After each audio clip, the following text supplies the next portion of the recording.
Shëndetje Hoxha. Përshëndetje. Si e? A je mirë? Alhamdulillah, një ditë e bukur e Ramazanit. Po. Normal se Ramazani dhuron komoditet dhe pikërisht ka ardhur për t'i afruar njerëzit, ndaj jam i relaksuar dhe falenderoj Zotin që jam me shëndet të mirë dhe gëzoj jetën që të gëzoj këto ditë bekuara të Ramazanit. Dhe ti gëzosh njerëzit që do ta ndjekin këtë emision, kam vendosur dy javët e para këtë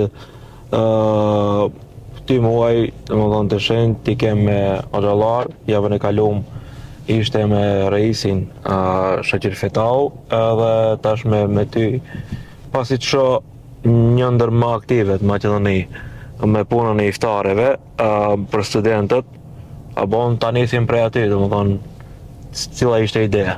Pasi tani jemi duke kaluar pra rrugën dhe kemi objektin që është në anë të Qast, që për 4 vjet dhurojmë studentëve iftaret në atë që quhet sofra e Ramazanit, enkas për studentët të cilët janë në universitetet e Tetovës, pra të Universitetit Tetovës dhe të Universitetit të Evropës Juglindore.